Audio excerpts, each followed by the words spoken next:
नमस्ते ओं गम गणपतये नमः स्वर्णलक्ष्मी नमस्ते अस्तु परब्रह्म स्वरूपिणी राज्యం దేహి ధనం దేహి సర్వకామాంచ దేహి మే స్వర్ణలక్ష్మి అమ్మవారు ప్రతి ఒక్కరికి చక్కగా బ్రహ్మ జ్ఞానాన్ని ఇవ్వాలని తద్వారా ప్రతి ఒక్కళ్ళు చక్కగా నవ్వుతూ హ్యాపీగా ప్రతి దాన్ని ఎంజాయ్ చేసే విధంగా ఉండాలని చెప్పేసి మనం అమ్మవారిని కోరుకుందాం. అంతేకాకుండా ప్రతి ఒక్కళ్ళకి చక్కగా రాజ్యం దేహి నాయకత్వ లక్షణాలని ఒక అధికారాన్ని పవర్ని అథారిటీని అమ్మవారు ఇవ్వాలని, అలానే ధనం దేహి ప్రతి ఒక్కళ్ళకి విపరీతమైన ధనం ఇవ్వాలని, ఎక్కడుంటే అక్కడ ధనం ఉండాలని, ఆఫీసుల్లోనూ బ్యాంకుల్లోనూ ఇళ్లలోనూ ధనం శుభ్రంగా నింపుకొని ఉండాలని చెప్పేసి, అంతేకాకుండా సర్వకామార్థ సిద్ధి అనుకున్న పనులన్నీ అనుకున్న విధంగా అమ్మవారి ఇమ్మీడియట్ గా నెరవేర్చే విధంగా మన అందరినీ ఆశీర్వదించాలని, అందరూ చక్కగా ఉండాలని చెప్పేసి అమ్మవారికి నమస్కారం చేసుకుంటూ, దానికి ముందుగా గణపతిని మనకి ధనాకర్షణ శక్తిని ప్రతి ఒక్కరికి ఇవ్వాలని చెప్పేసి మనం కోరుకుందాం.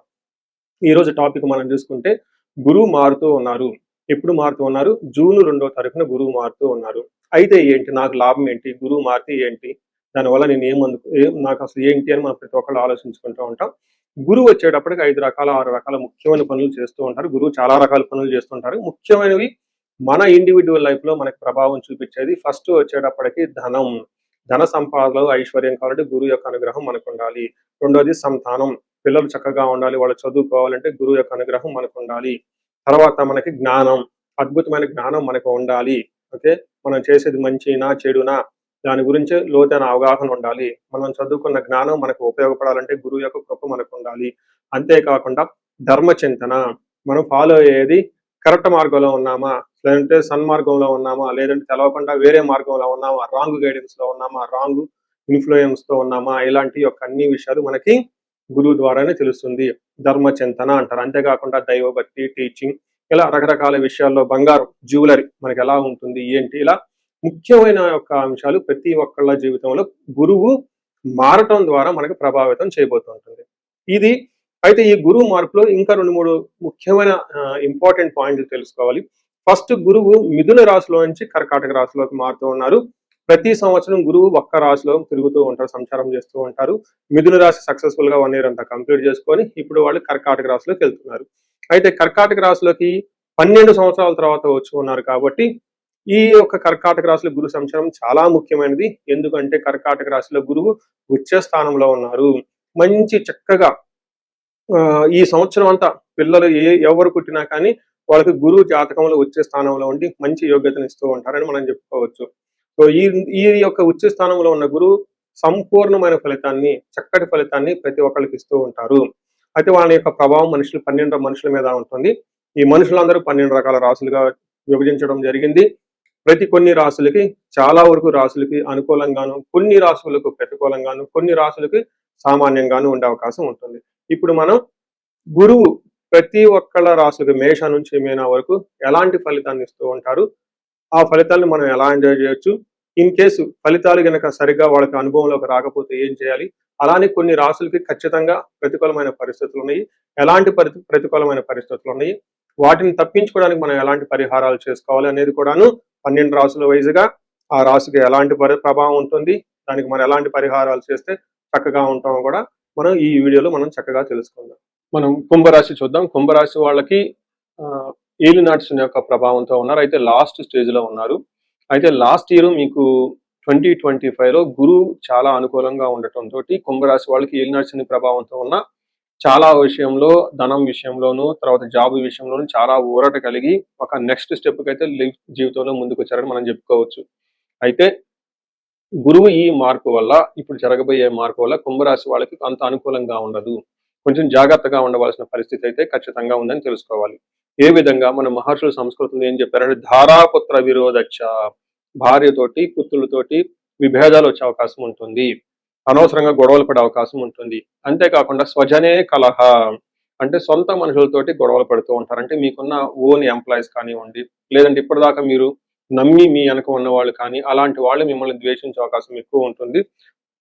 అంతేకాకుండా చోర అగ్ని నృపభీతిచ్చ అని చెప్తారు. అంటే అగ్ని ప్రమాదాలు జరిగే అవకాశం ఉంటుంది, దొంగతనాలు జరిగే అవకాశం ఉంటుంది, హైయర్ అఫీషియల్ నుంచి బాగా ప్రెషర్ వచ్చే అవకాశం ఎక్కువగా ఉంటుంది, మీకు గుర్తింపు లేకుండా చేసే అవకాశం ఎక్కువ ఉంటుంది. అంటే మీరు ఆఫీస్లో సిన్సియర్గా పనిచేస్తున్నా మీ వెనక కుట్రలు పన్ని మిమ్మల్ని ఎదగకుండా చేసే అవకాశం చాలా ఎక్కువ ఉంటుందని గమనించుకోవాలి.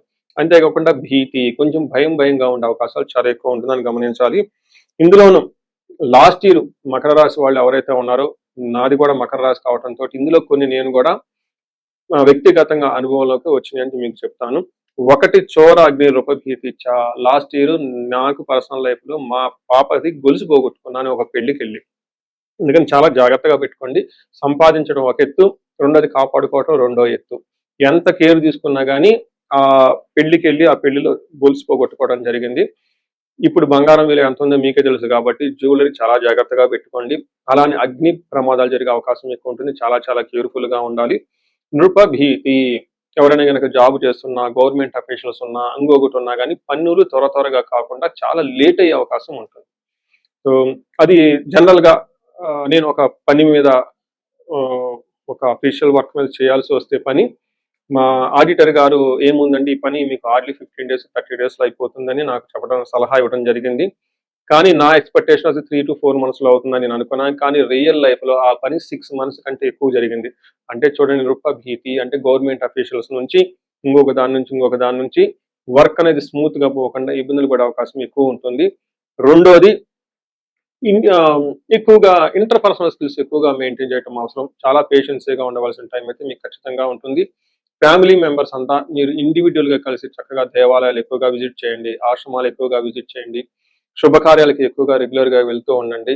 చాలా జాగ్రత్తగా ఉంటే ఇది మెయిన్ మీకు ఉండాల్సింది, జాగ్రత్తగా ఉండటం. ఇంటర్ పర్సనల్ స్కిల్స్ చక్కగా మెయింటైన్ చేస్తే గురువు మీకు చక్కగా సహకరించి ఉన్నతంగా తీసుకెళ్లే అవకాశం చాలా ఎక్కువ ఉందని గమనించుకోవాలి. సంసారంలో వైరాగ్యము, వృధాశ్రమ, అధిక ధన వ్యయాలు ఉంటాయి.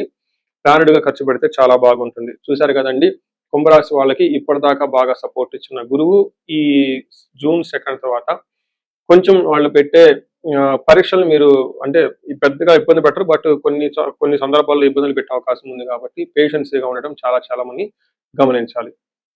సో చూశారు కదా, గురువు ఈ రాశి వాళ్ళకి ఎలాంటి అనుకూల ప్రతికూలాలు తీసుకుని వస్తున్నారు, ఫలితాలు తీసుకుని వస్తున్నారు, అనుభవంలోకి రాబోతున్నాయో ఈ జూన్ నుంచి 2027 జూన్ వరకు, 2026 జూన్ నుంచి 2027 జూన్ వరకు ఎలాంటి ఫలితాలు ఉన్నారో మనం తెలుసుకుందాం. అయితే గురువు యొక్క అనుకూల ప్రభావం మన మీద ఉండటానికి మనం కొన్ని రకాల పరిహారాలను ఖచ్చితంగా చేసుకోవాల్సి ఉంటుంది. ఒకటి, గురువుకి సంపూర్ణ శాంతి పూజలు చేసుకోవాలి. సంపూర్ణ శాంతి పూజలు అంటే ఏంటి, చాలా మందికి అవగాహన ఉండదు. గురు గ్రహానికి మన శాస్త్రాల్లో, గ్రంథాల్లో ఏదైనా గనక ఒక గ్రహం మనకి సరిగా అనుకూలించకపోతే ఆ యొక్క గ్రహం యొక్క మనం ప్రతికూల పరిస్థితుల నుంచి అనుకూలంగా మార్చుకునే ప్రక్రియ ఉంటుంది. దీనికి పరిహారాలు అంటారు. మనకి శాస్త్రాలు ఏ విధంగా చెప్పారంటే గురువుకి జప సంఖ్య 16,000 సార్లు చేయాల్సి ఉంటుంది. అది దేవత, ప్రతిది దేవత ఇంకొక 3,000 2,000 సార్లు చేయాల్సి ఉంటుంది. సుమారుగా గురుగ్రహానికి ఇటు అటుగా ఒక 20,000 సార్లు జపం చేయాల్సి ఉంటుంది.